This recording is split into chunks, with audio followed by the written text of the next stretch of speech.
boas tardes e moitas gracias a todas e a Martín por estar aquí para a presentación da novela de Rosa Suárez Redondo, a súa primeira novela, A miña vida noutro lugar. Darlle as gracias tamén a librería Cartabón, porque a mí non se me ocorre un espazo mellor hoxe para estar aquí, para refuxiarnos de toda a luminaria que hai fora, que nos impide ler ás veces porque é demasiado, non? E aquí hai unha luz moi cálida e unha compañía moi boa e bueno, estamos tamén pois para presentar unha novela que é fantástica e da que vos vou falar dentro de nada. Entón, pois como decía, non se me ocurre ninguna mellor ocasión, ningún lugar mellor. Así que moitas gracias a todas por acompañarnos. Bueno, para mí é un placer, unha honra, un privilexio e, sobre todo, un gustazo presentar hoxe aquí a novela de Rosa Suárez Redondo. Se alguén non a coñece, Rosa é originaria de Rianxo, que xa sabedes que é unha terra, non sei que lles dan de comer ali, pero saen moi boas plumas ali, non? Bueno, ela é catedrática de ensino secundario e agora ten o seu domicilio, varía entre Rianxo e Santiago de Compostela, onde está impartindo a súa docencia. Ten traballado como profesora de español para estranxeiros en universidades tanto de aquí de Galicia como dos Estados Unidos, e despois de licenciarse en filoloxía inglesa no século pasado, como casi todos os que estamos aquí, cursou estudos de posgrao e obtivo o seu título de mestrado en literatura norteamericana na Universidade de Kansas. Bueno, o seu interese pola expresión literaria xa levou a participar en slams de poesía con anterioridade. A miña vida noutro lugar é a súa primeira novela, pero Rosa tamén ten feito incursións na investigación literaria. Para min foi un placer traballar con ela no que diría eu non foi precisamente unha dirección, pero si, bueno, unha colaboración do seu traballo de fin de mestrado sobre literatura chicana de mulleres, que isto é algo que non está aquí na nota biográfica, pero ela tamén ten un mestrado pola Universidade de Vigo en estudos ingleses. Unha das razóns polas que me parece moi interesante presentar o libro aquí hoxe é que entre moitos dos outros lugares, ademais de Rianxo, onde Rosa ten vivido, ten pasado tempo, Vigo foi un deses lugares. Foi alá por os anos 90, non é? 90, sí. Estábamos falando antes diso porque foi só un ano que compartimos un piso alugado fantástico con vistas a ría. Naqueles tempos en que Alcabre era un Alcabre moi diferente ao de hoxe. Eu lembro con moitísimo cariño e son unhas memorias fantásticas, porque é unha etapa da vida que era pre-internet e como se dice, social media, medios, redes sociais, e entón nos sentábamos cando volvías do teu traballo na Escola Oficial de Idiomas e eu volvía da facultade, que estaba coa miña tese, e estábamos aí con unha copa de viño e falábamos da vida, da literatura, e creo que nunca pensaríamos que algún día íbamos a acabar na librería Cartabón falando da tua novela, pero isto é un pouco unha novela tamén, aquelo eran os primeiros capítulos e estos son os capítulos finais. Bueno, finais. máis ou menos, do final. Non, pero para a túa trayectoria é o comenzo, eso desde logo. Eu quería falar dun xeito un pouco máis serio desde a miña perspectiva de investigadora en literatura. Primeiro, a verdade é que Rosa non sabe nada do que eu vou a dicir aquí, o sea que supoño que está un pouco preocupada, pero non pasa nada, está ben, pasaches, aprobaches. E despois, se che parece ben, e se vos parece ben a todos, quería facer unha pequena conversa, unha interlocución entre as dúas, e eu creo que dado que o ambiente así o vai a favorecer, pois igual podemos tamén falar, incluso se alguén do público se anima ou que sexa. Vale. E como eu son unha destas profesoras que fala sen parar, decidín escribir para poder parar nun momento dado, porque na Universidade de Vigo na nosa facultade temos sesións de 2 horas, entón pensei, non pode ser que vou a falar 2 horas, así que preparei algo como para 10 minutos, vale? Isto é o que vos quero dicir hoxe da novela de Rosa. A miña vida noutro lugar é unha novela formidable que enfeitiza a quen a lé desde as súas primeiras páxinas. Estruturada en torno ao motivo da viaxe, quizáis un dos motivos máis visitados e revisitados polas escritoras e escritores da literatura universal, a miña vida noutro lugar comeza nun aeroporto, co reencontro dunha nai e unha filla, e remata coa chegada de ambas as dúas á casa nese mesmo día. Polo medio, asistimos á conformación do tecido que fornece a narración en clave autobiográfica da súa protagonista Mercedes Portela. Así, descubrimos que esta primeira viaxe encadra un relato por momentos visceral, obsesivo, urxente e desacougante, pero tamén reflexivo, lúcido, poético e fondamente filosófico, que nos confronta con dúbidas, certezas, incertezas, medos, sospeitas, alegrías e decepcións de Mercedes ante acontecementos que a rodearon moitas outras viaxes na súa vida.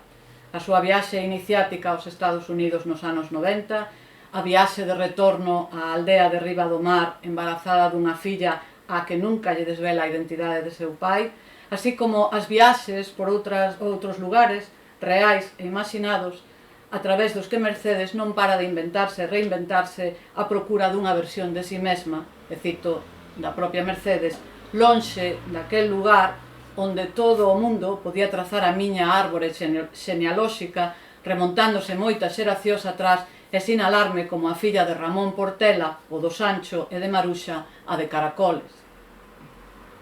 A miña vida noutro lugar é unha colcha de retallos onde atopamos o deseño dunha vida, a vida de Mercedes, aparentemente tal e como ela nola presenta, pero magistralmente enfiada pola destreza da súa autora, Rosa Suárez Redondo, que, como descubriredes vos, coa vosa propia leitura da novela, actúa aquí como unha costureira minuciosa, moi perfeccionista, vai ao detalle e non dá puntadas sen fío.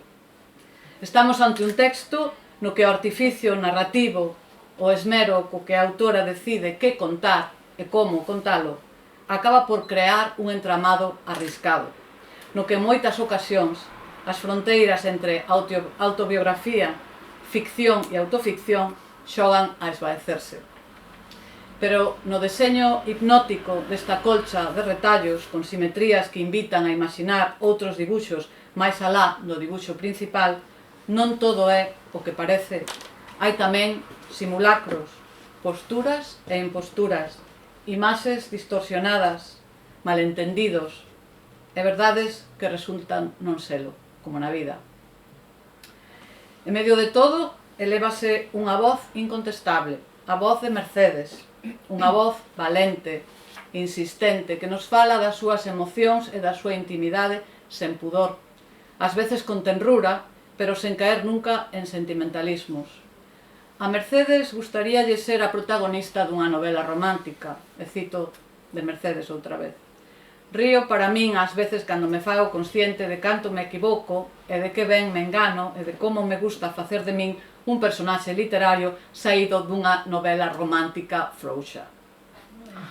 Pero, paradoxalmente, o seu relato, o relato que temos nas nosas mans, dá o trasto con calquera concesión á ideoloxía coa que se construen os tópicos que teñen alimentado a tantas heroínas románticas. Estamos ante unha escrita limpa e honesta, que roza a mestría e a agudeza clínica e directa que atopamos en autoras contemporáneas como Annie Ernaux. A novela ofrécenos unha exploración intensa, por momentos atormentada, da vulnerabilidade que existe dentro de cada persona, ao estilo de Sara Mesa. Di Mercedes, ao comezo do capítulo 23, e cito: non se conta todo, e non hai do oficial para o que é tabú, para a dor calada, que non podes compartir porque é froito dun erro, ou dun crimen ou dun pecado. E a dor en silencio e a soidade multiplícanse por 1000 e convértese en resentimento cara a todos os demais que non teñen que pasar por iso. Odias os que son felices, Aos que rín ao pé de ti sen adiviñar a túa aflicción, o teu segredo, apártate de todos. A miña vida noutro lugar é tamén unha novela sobre a memoria, sobre como construímos a nosa identidade persoal en relación ao que recordamos, ao que decidimos recordar, ao que decidimos non recordar, ao que non podemos recordar, ao que necesitamos esquecer.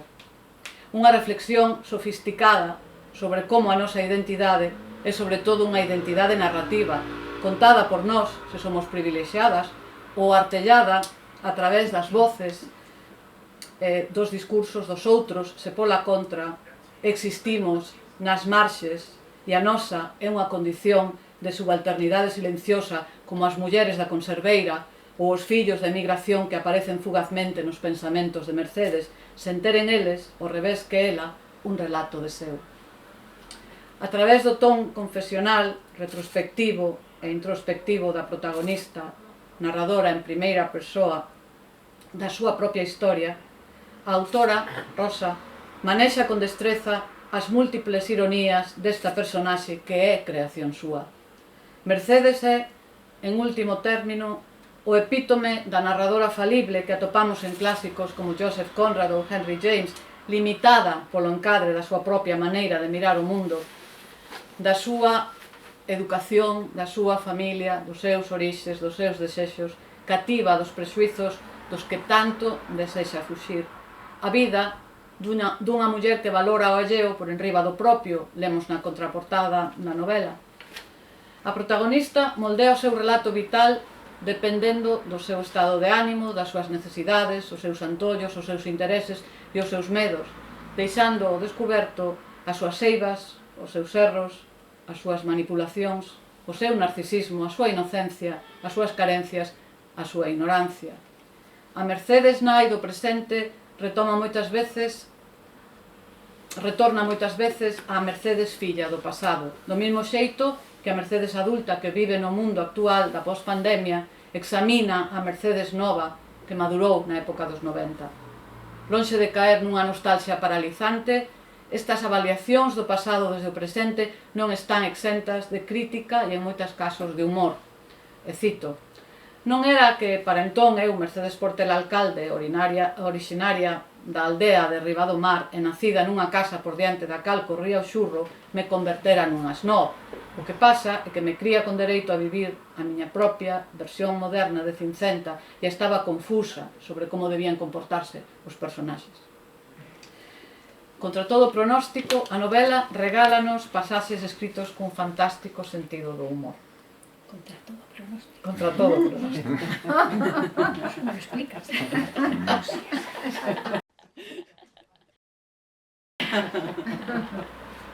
Non é pola autora, é pola personaxe atormentada que creaches aquí.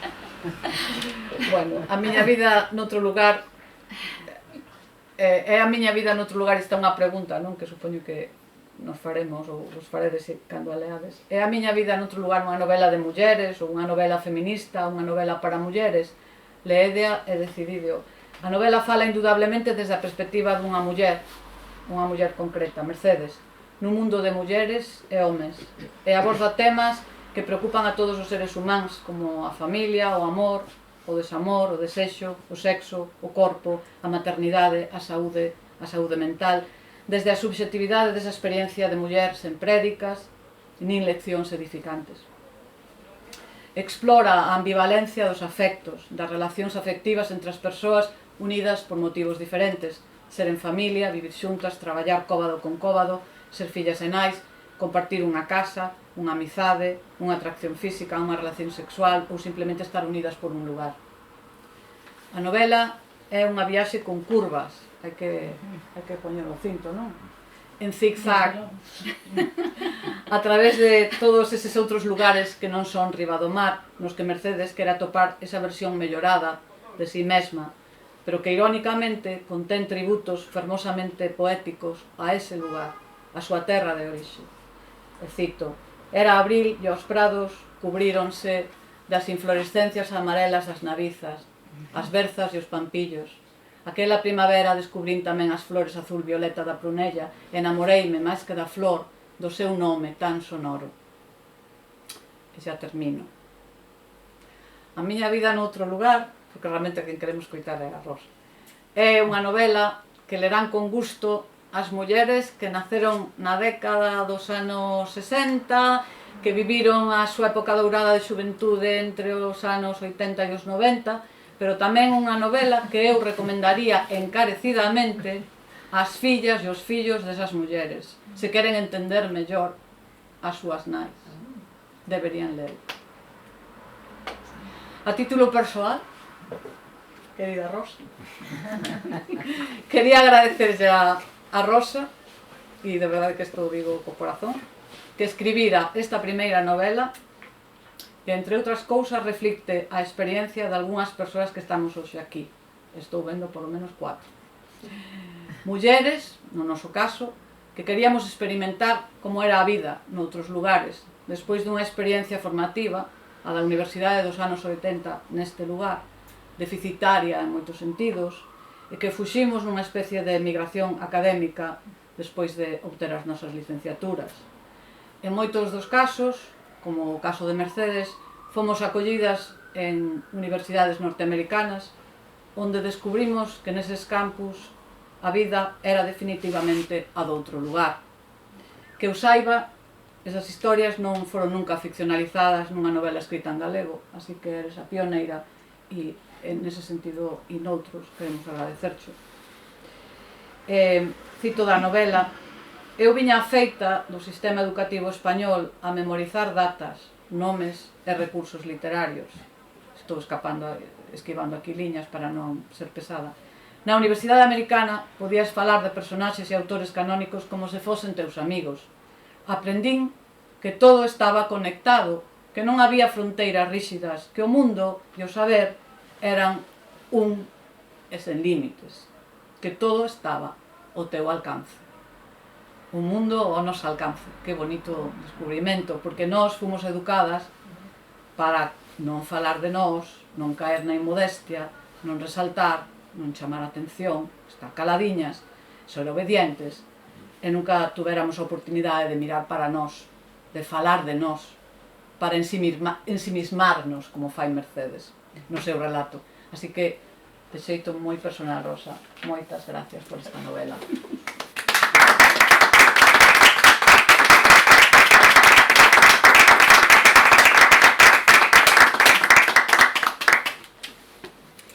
Gracias a ti, Teresa, porque realmente me emociona. É certo que eu non sabía que ia a decir, de que ia a falar Teresa hoxe. Estou emocionada porque me parece unha lectura magistral, no sentido de que entendes do que eu falo. Vamos falar da novela. Entendes? Claro, pero eu escribín Teresa para eso, ¿no? Para conectar con outras persoas, para comunicar algo. Por lo menos conseguí no teu caso, ¿no? Gracias, Rosa. Eu quería preguntarche sobre o título, porque o título dá moito xogo, non? A miña vida noutro lugar. Non sei, se querías falar un pouco de que orixinou ese título, de como o título anuncia a novela, e despois tamén eu vexo así, aí, bueno, a mellor son eu, non? Vexo unha desobediencia civil, vexo unha desobediencia a esta idea de vou escribir unha novela en galego e vou na titular A miña vida noutro lugar, non? Claro, estamos sempre con tanto cuidado de reconfirmar a través de diferentes cuestións a identidade en torno a un lugar. Ti escribes unha novela que para min é sublime, moi ben escrita, moi ben artellada, con moitísimas ironías, moitísimos eixos que están aí moi ben ensamblados, moitísimas mensaxes dunha maneira moi sutil, que ás veces non é o habitual.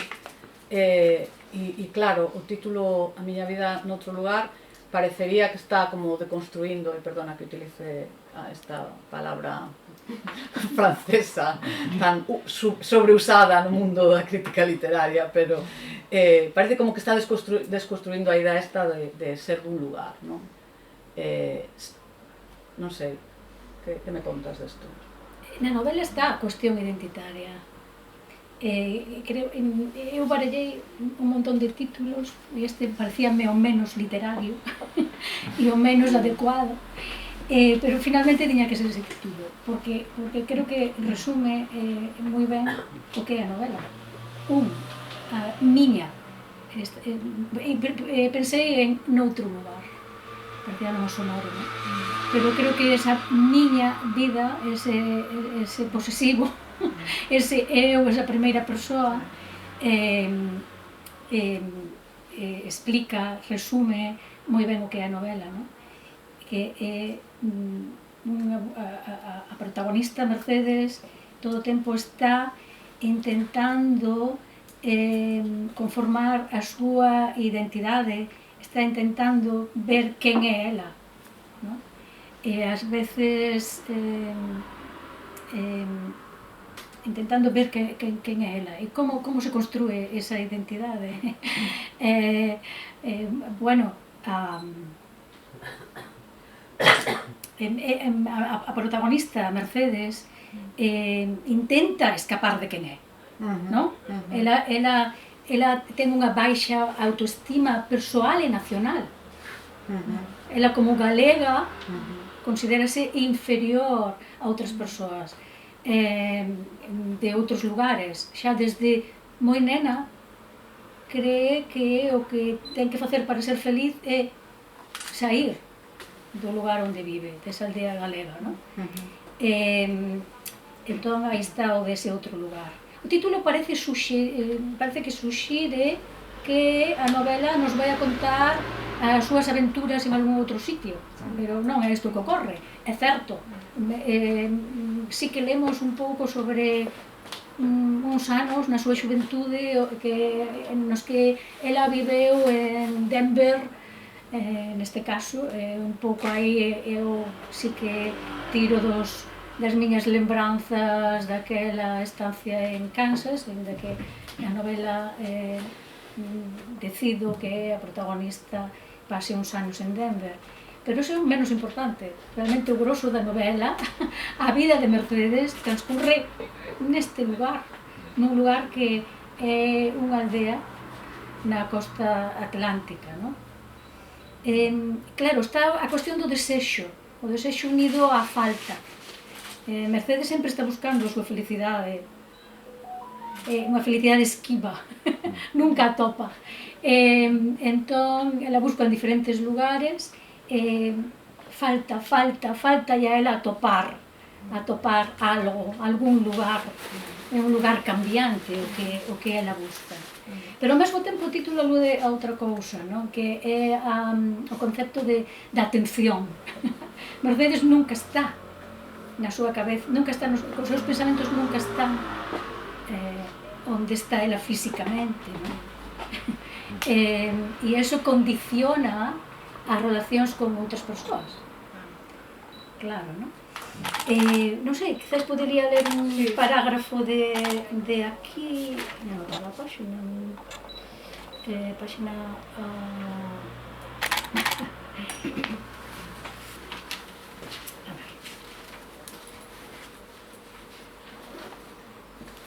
Necesito as gafas, creo que é o que pasa.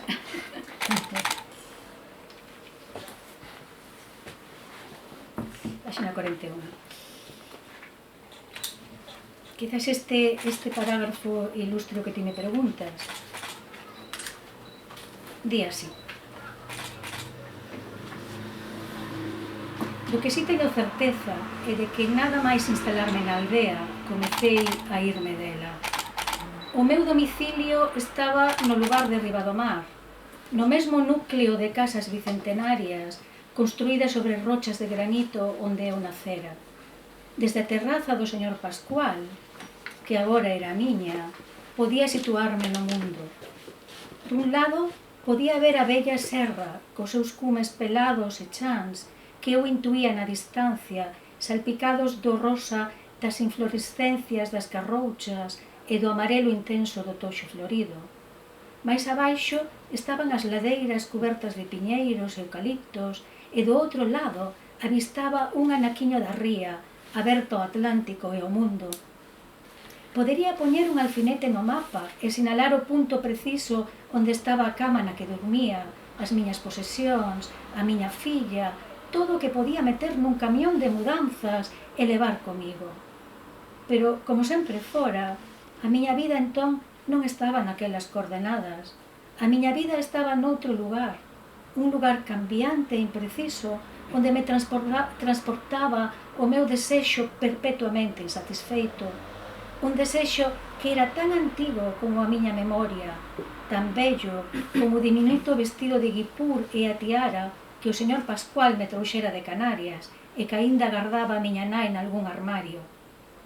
Había unha fotografía miña na terraza con aquela vestimenta, unha nena de 2 ou 3 anos vestida de princesa, cos ollos chorosos, e na man unhas cartas de baralla que alguén me dera para que me entretivese e deixase de chorar para a sesión de fotos. Oh, se eu soubese xogar ben as miñas cartas, perder a partida xa, tan cedo. Isto un pouco, creo que contesto o que me preguntabas, non? Sobre o título, esta reflexión da protagonista.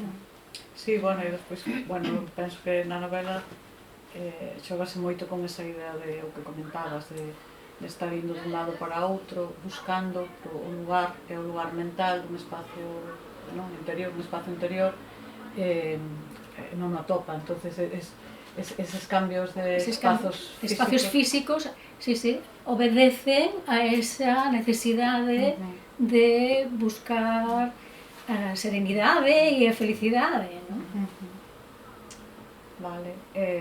Outra cuestión que a mí me parece moi interesante, que está moi ben insertada e moi ben, funciona moi ben, eu penso, na novela, e claro, a xente que traballamos coas linguas nos gusta esas cousas, non? Pasas tanto tempo traducindo, traballando con unha segunda lingua ou con unha terceira lingua, ou ensinando esa lingua, pensando nesa outra lingua. Entón, cando topas unha novela na que a personaxe fai reflexións metalingüísticas, non? Ten que traducir, ten que traducirse, resístese a traducir ou mesmo invoca palabras e compara como nunha lingua é así, na outra é de outra maneira, ou chama de atención o son dunha palabra. É moi bonito de ver, non? Eu creo que, claro, é como algo que nos estamos, que está con nós sempre, e que cando ves nunha novela ben desenvolvido, o disfrutas. E a min foi algo que me pareceu moi interesante. Preguntarte, bueno, primeiro, como foi a conciencia túa de querer traballar con esa idea da lingua, das linguas, porque aí hai varios niveis, non? Por un lado, e por outro,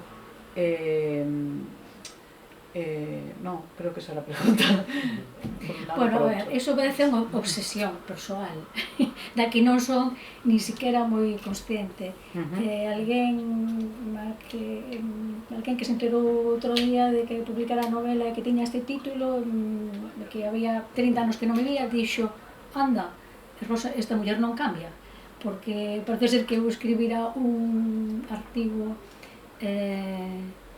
sobre literatura, sobre Sandra Cisneros, un libro de Sandra Cisneros que era A House of My Own, non? Estaba aí todo isto, e que é unha muller que utiliza Spanglish na... The House of Mango Street. The House of Mango Street, perdón, que me lío. Está traducido ao galego e ao castelán. Ao castelán, pero bueno, ela utiliza o español e o inglés, non? E divídese aí, ten unha división interesante. Interesante, claro. Eu esquecera totalmente de que aquilo me interesou algún día, unha esquece, pero realmente a novela está escrita desde o corazón e desde as tripas, desde conectando cas nosas intuicións. Un non pensa isto, creo eu, non fui demasiado consciente como vou a falar aquí, vou a usar aquí varias linguas, pero si a traducción, os trasvases culturais, eso sempre foi importantísimo para mí. Quizáis porque eu, isto de unha identidade forte, ser de un sitio, nunca me sentín así.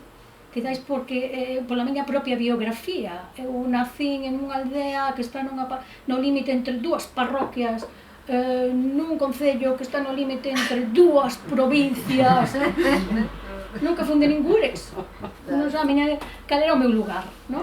Pois creo que aquí, isto que agora que eu penso, porque claro, eu senteime un día a escribir unha historia, non me sentei a escribir unha historia sobre claro, non é o que fixen, pero están aquí as miñas obsesións persoais, non? As cousas que máis me importan. Eu concibo esta novela tan curtiña como unha enciclopedia, pero densa, penso, como unha enciclopedia de todos os temas que para min son importantes. Un deles son as linguas, a traducción, as relacións interpersoais, as relacións interxeracionais, pois todo isto está aquí, non? Sobre este tema, quizás podo ler algo. Sí, sí. Pois, a ver, onde aparece as referencias, cuestións lingüísticas, aquí, na páxina 33. Podo ler algo breve. Que páxina era? 43. Pois na páxina 43, aquí no segundo parágrafo, vamos a ver, Mercedes sempre está tendo conversacións imaginarias, non? Con persoas que non están aí. Bueno, igual todas as persoas as teñen. Entón, ela moitas veces fala con persoas importantes da súa vida, como é un francés, Bernard, que é un personaxe importante na novela. E di, que ganas de non nacer nun territorio con dúas linguas, dicíalle a Bernard nunha desas conversacións típicas, imaginarias. Que ganas de que a miña filla, imaginarias ou reais, que ganas de que a miña lingua materna fose unha lingua normalizada, como a maioría. Que ganas de lerlle a miña filla dun libro sen pensar se o texto se xusta a norma. Cenoria, cenoura, sanoria, zanahoria, zanahoria. Ti velo, Bernard, xa non sei que palabra ensinarlle a miña filla. E Bernard responderíame con paciencia e interese. Xa estamos outra vez. O galego é unha lingua non normalizada, como a maioría das linguas que se falan no planeta, Mercedes, non como a minoría. Ti sábelo. Pensa no número de linguas non oficiais da India, por exemplo. Só 22 das máis de 400 linguas son oficiais. Pensa en Francia, en Alemanha. Non te victimices. Está orgullosa que en Ribademar sodes a reserva lingüística de Occidente co voso arume arpado. Acabaría a frase, chiscándome un ollo, sabedor de que con esas palabras me facía rir e me tocaba o corazón. Bueno, pois isto é o que se pasa por a Mercedes moitas veces pola cabeza, non? E que, bueno, que igual se nos pasa algunhas de nós tamén.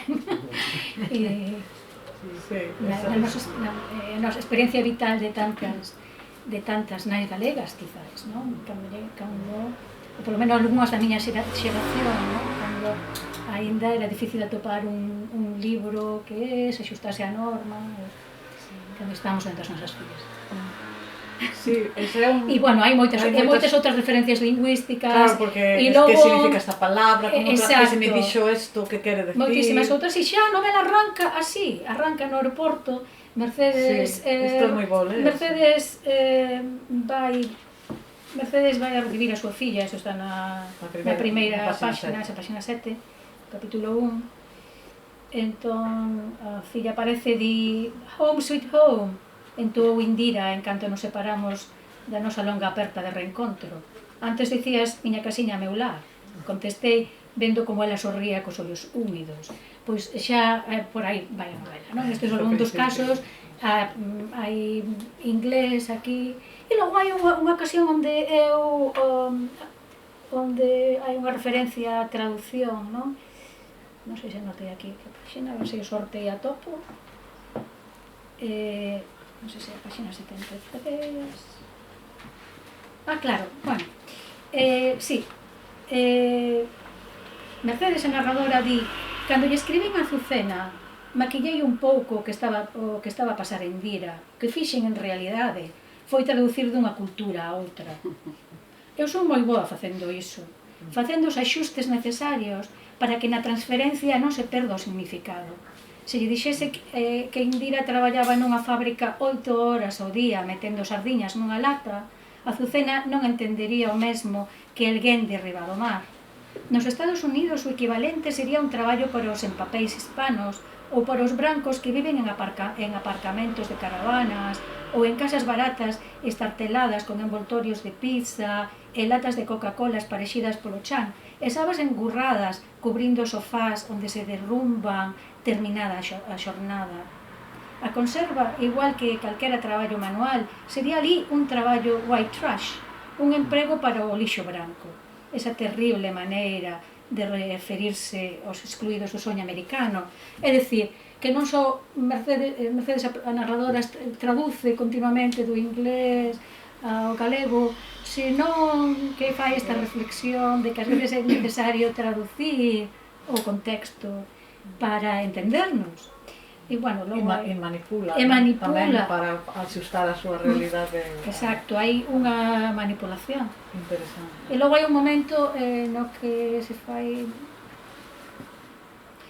no que alguén lle di a Mercedes I love you, entón ela se pregunta é o mesmo que che diga I love you, quérote, quéroche e te amo, porque igual non é o mesmo. Entón ela ten que facer os axustes para ver realmente que lle quere decir esa outra persoa. Pero, bueno, isto creo que aí non vou entrar para non desvelar e destripar todo e estropearvos a lectura, non?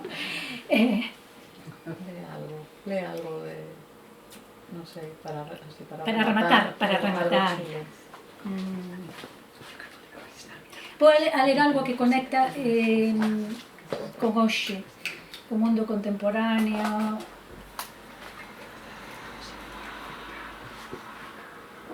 No que se fala tanto de maltrato, violencia de xénero, relacións de parella pouco convencionais, educación sexual e afectiva. Bueno, como é eso nas familias, que lle pasa a Mercedes.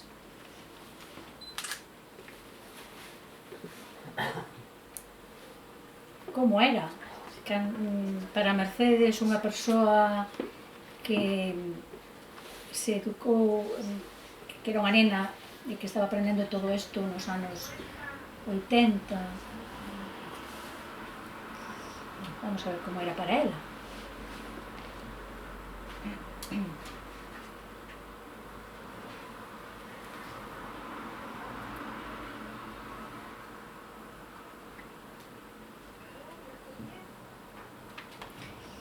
Bueno, hai un momento en que Mercedes está vivindo unha relación de parella, se pode decir, pouco convencional, e ela di: daquela gustaríame ter algunha persoa maior experimentada ao meu lado a quen consultar sobre aquilo.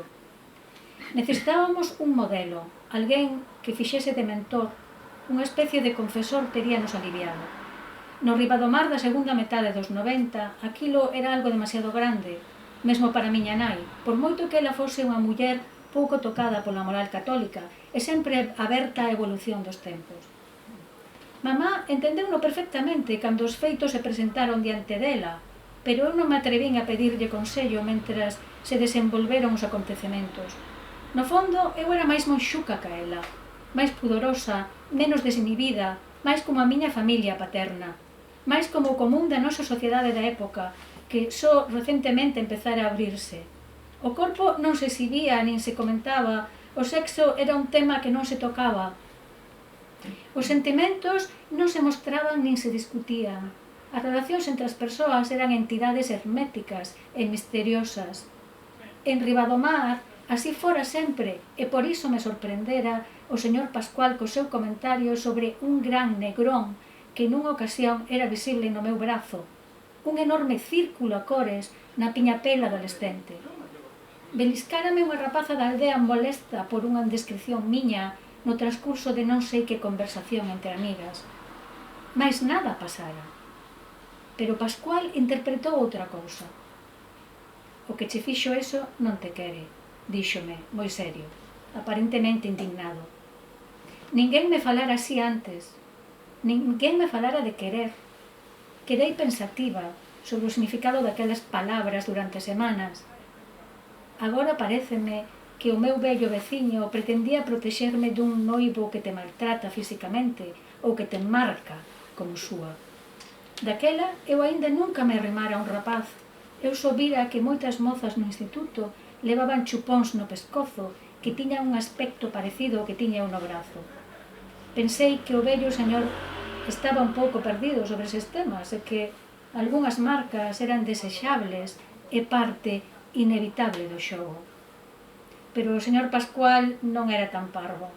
A parva fun eu moitas veces na vida. Fun moi parva con Bernard. Non prestei suficiente atención, pero nin toda a atención do mundo podería cambiar as cousas.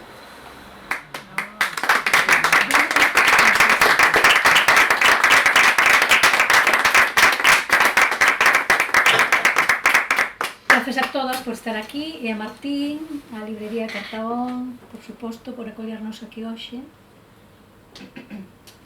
Non sei se queredes comentar algo. A ler a novela, non é a mellor maneira de... Somos todas máis ou menos da mesma xeración, seguro que atopamos cousas que nos comunican, claro que sí. Creo que sí, pero, bueno, Teresa decía que as fillas das mulleres da nosa xeración deberían lelo. Eu digo que algunhas desas rapazas conectan da novela xa por elas, porque hai moitas persoas que, moitas rapazas hoxe en día, que estudan no estranxeiro, teñen esa experiencia de vivir noutro lugar, non? E xa eu recibo este feedback inesperado de xente nova ou xente, señoras maiores da xeración das nosas nais, que eu penso que esta novela que contén pasaxes eróticos, non sei que se van a asustar, e ao contrario, quizáis, como lle pasaba a miña protagonista, a Mercedes, as mulleres bellas da aldea estaban afeitas a falar de uns temas que a nosa xeración non se tocaba, se suprimiron por esa educación que se silenciou, por esa educación formal que nos tivemos. Eles foron educadas nunha tradición antiga, quizáis menos tocada por este novo puritanismo da dictadura, penso eu. Eso é unha teoría, eso baseada nas reaccións que estou tendo agora cos primeiras lectoras da novela. Pero bueno. Moi ben. Pois damos o acto por rematado e agora asinar exemplares, non? Claro.